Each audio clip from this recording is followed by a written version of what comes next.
The final fight has begun. Hey everyone, Templar74 here with another Yu-Gi-Oh video, and today's Yu-Gi-Oh video is going to be my thoughts and impressions regarding the latest episode of Yu-Gi-Oh VRAINS, episode 117, Parallel Paths. And I gotta be honest with you guys, after last week, I was skeptical that we were ever going to get another great VRAINS episode like that, on par with that episode after this, especially considering we are in the final month of the series. But this episode is right on par with the conclusion of Soul Burner versus Revolver, in my opinion. It was a good episode, great episode, and it's finally loosening up some ends here that VRAINS has had ever since episode 1, which really gives it the feeling that, hey, this is the final fight. This is going to be the last of the series, and things are finally coming together in VRAINS, which is a good thing because they've been questions that have been outstanding for the past almost 3 years now. But we'll talk about all of this soon enough. So, at risk of further rambling, let's move on to the actual episode. So the episode begins where we left off last week, the conclusion of Soul Burner versus Revolver here. And as the duel is finally over, the dust has settled, Revolver and Soul Burner now realize that they are both free from the curse of the Lost Incident and all the horrible memories that it has scarred them with over these past years.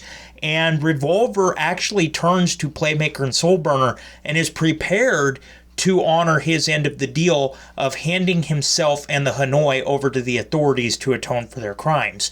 But Soul Burner is not about to let that happen, and he won't allow Revolver to turn himself in and face the law, face justice in the real world, because Revolver and the Hanoi have suffered through the pain of the Lost Incident, just like all the victims did, and eventually the victims are going to forget. It is going to fade into memory, and all these horrible memories that Revolver has, all these feelings that have cursed him for these past years, is punishment enough, essentially, is what Soul Burner is getting at. And he basically tells Revolver, you need to watch over the network. You cannot allow yourself to be turned into the authorities. You've faced enough. You have already atoned for your crimes. So Revolver is kind of taken aback by this, but ultimately he agrees with Soul Burner and agrees to his terms. He vows he will watch the network, over the network, and he will not turn himself into the authorities. And he also says at this moment in time that he will allow the final fight to be between Playmaker and I. That is what the Dark Ignis wants. And we also learn that Revolver never had any intention of going up against I in the first place. He always intended it to be Playmaker versus I, and this was just a duel to free themselves from that curse. So yeah, Revolver takes his leave, leaves the fight to Playmaker, and Soul Burner ultimately does the same thing, gives him the letter that I gave him, or that Robapi gave Soul Burner, I guess would be a better way of phrasing that. And Soul Burner says to Playmaker, I will leave this to you. So everybody is backed off and realized that the final fight has to be between I and Playmaker, and that's the way it is going to be. And now we actually go back to the real world, and everybody is kind of, they're holding their breath because the final battle is about to begin. We see Aoi with her brother kind of gazing out at the night. We see Tekeru at this point with Kusanagi in the food truck, and we see Yusaku go back to his house, and he's actually typing something into his computer, and he takes one hard look at Robapi before setting off for this final showdown. But before he arrives at Ai's location, he's interrupted by Ryoken, who's on his boat, and Ryoken gives Yusaku a card and bids him a final farewell before sailing off into the night. So I think that, as sad as it is, this is probably going to be the final time that we're going to see any Revolver slash Ryoken and Yusaku interactions here. I think that is finally over as we watch Revolver sail off. And then Playmaker, or Yusaku at this point, enters the facility where I is located. It's a Soul Tech plant, and it's a factory where they're making Soltis, and we learn a little bit more about Ai's plan here, and this is where it gets interesting.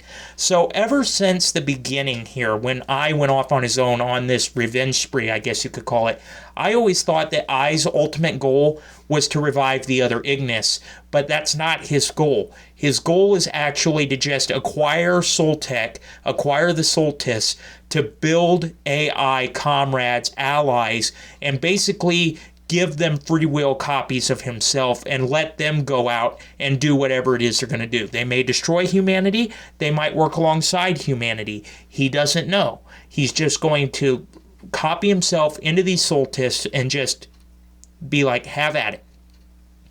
And it's at this point, this is all revealed to Yusaku, of course, and Yusaku is just kind of taken aback by this. He doesn't really know what to think about it, other than the fact that Ai is lonely. And then we get a revelation from Ai, because Yusaku basically tells Ai, stop this, end this, and go into hiding. But Ai informs him that it's not possible because Ai had built in a failsafe. Basically, he tells Yusaku the only way this plan is going to stop, and the only way that those that are gone are going to be able to return, is if you defeat me in a duel. Because if you defeat me, I will be destroyed. If I defeat you, you will be destroyed. And those are the stakes of the duel. So now Yusaku has to duel Ai to ultimately stop this madness and bring everybody back. But if he defeats Ai is going to be destroyed. So at the end of this, somebody's going to be destroyed. Most likely it's going to be Ai, as this is the series finale. And as we know from Ryokan Revolver, the Dark Ignis will not allow a rematch. So this is probably safe to say going to be the first and only time that Ai and Yusaku are going to duel. And they actually take off into the Vrains, and they're actually in this data storm, which is kind of fitting for these two because that is where their bonds were built. The strongest was in the data storms with storm access, and now they're in the middle of this data storm, and this is where the final duel is going to take place. And Playmaker makes the first move, and he does a continuous summon with the help of Psynet Optimize and brings out Decode Talker and a set card. And then we learn a little bit more. We get a little bit deeper into the past with Yusaku and Ai, because as this is going on, Yusaku has a question for Ai. Basically, he questions Ai that you have been influencing my life the entire time. You knew that this was going to happen.